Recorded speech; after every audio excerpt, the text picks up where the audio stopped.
When we want to secure our network and all the components in our network, it's not going to be enough to just install a firewall, for example, and say, all right, I've secured my network. No, we need to have overlapping layers of security. That's the whole concept behind the term defense in depth. Hi, my name is Kevin Wallace, and in this video, we want to discuss defense in depth by first defining what it's all about. Then we'll take a look at some specific examples of how we can better secure various portions of our environment. For example, we'll take a look at how we can secure data in transit, data in use, data at rest. We'll take a look at how we can better secure applications and endpoints and the network itself. And then we'll wrap things up by talking about the often overlooked physical security component of defense in depth. And by the way, the video that you're about to watch, it's a sampling from my upcoming CCST Cybersecurity video training series, and that will probably be released early May of 2025. And when it's released, it's going to be available as part of our All Access Pass. If you want to check out the All Access Pass, you can go to kwtrain.com/all-access. This is a yearly subscription that gets you access to over 30 on-demand courses, and we cover a wide range of tracks, everything from enterprise, cloud, collaboration, cybersecurity, and your career. And by being a member of the All Access Pass, earlier in 2025, you're going to be able to get access to the pre-release version of CCST Cybersecurity, so you can watch the course as it's being built. And then right after I develop that course, the next one on tap is Cisco's Cybersecurity Associate. That's going to be the renamed version of the Cisco CyberOps Associate certification. And by being a member of the All Access Pass, you'll have access to that course when it comes out, as well as the pre-release version. Now let's get into this week's training video, which is all about the concept of defense in depth.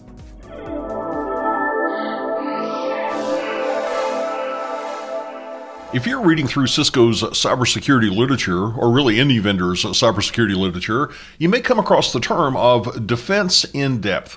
And the metaphor I use for defense in depth is trying to keep warm on a cold winter's night. Let's imagine someone in bed and they're covered up with a single blanket and it's really, really cold. Well, they might have a foot or an arm sticking out. The blanket might be thin. They're not really being protected fully from the cold, only partially. And what would make that better? Not just having a single layer of protection, but have overlapping layers of protection. If they were under a big pile of blankets like we see here, they would be a lot warmer. Well, it's the same thing on our network. We don't want to just have one security solution and say, all right, I've installed antivirus software on my endpoints so the network is secure. No, we want to have overlapping layers of protection. And as an example of some of these layers, we may want to protect the data itself, whether it's at rest on a hard drive, maybe it's in transit flowing through the network. We could also do things to secure our applications, the endpoints that are going to be running those applications, and the network over which those endpoints are going to be communicating. And for that network infrastructure, we probably want to have physical security so somebody cannot go in and compromise the servers or routers or switches making up the network. Now, this is not going to be a comprehensive discussion. I just want to give you a few examples of things we could do to better secure these layers. And then in the next few videos, we'll dig deeper into some of these concepts. But let's begin by considering data security. Some of our sensitive data might be stored on a hard drive. We refer to that as data at rest. In other words, it's not moving from one device to another.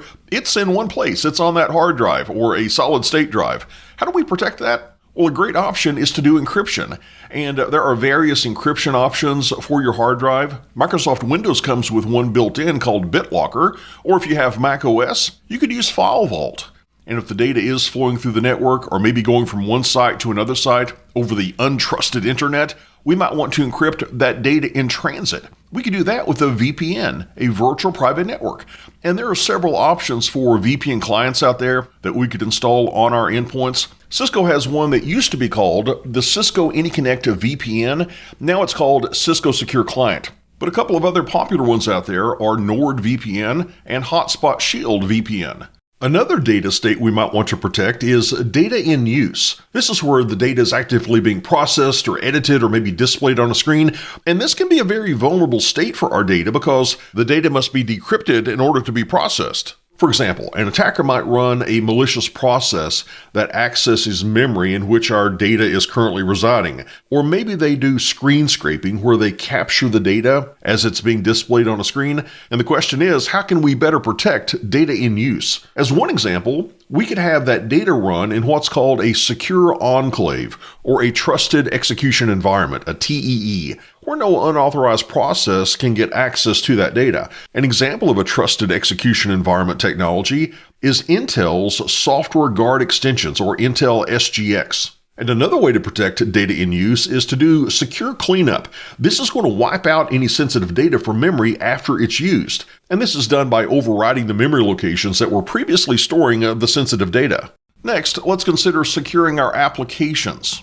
And one way we can help secure our applications is by testing that application for vulnerabilities that somebody might take advantage of. And one type of testing is called static application security testing. Here we're going to be evaluating an application's source code, looking for vulnerabilities, but we're not actually executing the code. That's why it's static. So you can probably guess that with dynamic application security testing, we are going to be executing or running that application to see if we can identify any of its vulnerabilities.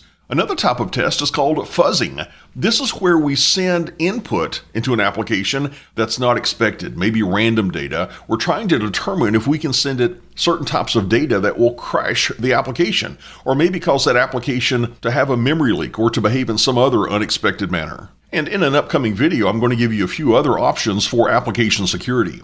Next, consider endpoint security. For example, how might we better protect a user's computer? Well, we could install a host-based IPS.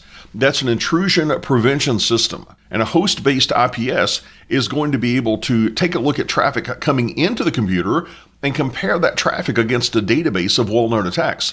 And if there's a match and it flags traffic as being malicious, it can block that traffic. But remember our overlapping layers of protection? A host-based IPS is probably not enough by itself, so we might want to add malware protection so somebody's not going to be able to give us an infected application. And we could also set up a set of rules to say what protocols or even what applications are allowed to go out of our computer and come into our computer. We could do that with a host-based firewall. And the great news is a lot of our modern operating systems have a host-based firewall built in. And speaking of firewalls, we probably also want to have a firewall in the network itself, maybe sitting at the boundary between our enterprise network and the internet, and maybe sitting in line with that firewall is an IPS sensor, an intrusion prevention system sensor. And similar to the host-based IPS, this network IPS sensor can also have this database of well-known attack signatures and block traffic in line if it detects malicious traffic. Another way we could better protect our network is by segmenting our network traffic. Maybe the guest network does not need to have access to the research and development department.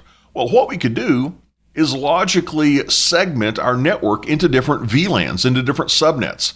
Maybe the guest VLAN is VLAN 10, and the research and development department, they're in VLAN 20. And unless we route between those VLANs, they are isolated from one another, even though computers from those different departments are plugged into the same switch. We've logically isolated them. And finally in this video, let's consider how we can better physically secure our equipment.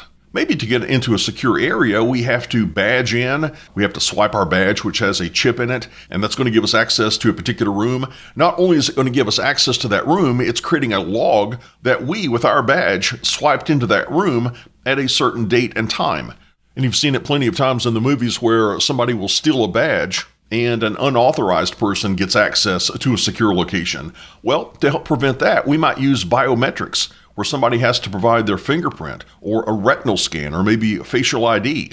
We might also have a security guard monitoring video surveillance, and some areas where we need extra security might have an access control vestibule, also known as a man trap. The idea here is somebody's not going to be able to do tailgating. They're not going to be able to come behind us and sneak through the door before it closes after we go through a door. What's happening with this access control vestibule is there are two doors. A person comes in one door, and before they can go through the other door, which gets them into the secure environment, the first door needs to close. That's going to prevent somebody from sneaking through that door behind them unnoticed. And finally, and this might sound like common sense, but common sense is not always common practice, let's lock things up. Let's lock our doors, our racks, our cabinets, and as obvious as that sounds, I've been guilty of not locking up what I should have locked up. There was one time when I was working at a university, and we had a server farm.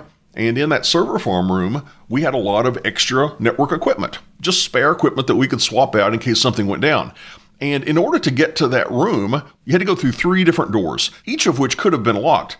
but I was not always good about locking up those doors. I was thinking that nobody's going to go through this door and then this other door and then this final door. It's just too out of the way for somebody to go through all those doors. But somebody did. I left everything unlocked. Somebody wandered into the server farm and they walked out with over $10,000 worth of network gear. So I learned my lesson and I started locking things up after that. And that's a look at defense in depth. Not a comprehensive look at every single thing we could do to secure the different layers of our network, but I wanted to get across to you the point that we do need to have overlapping layers of security. And I gave you a few examples of those layers and specific security measures we might take within each layer.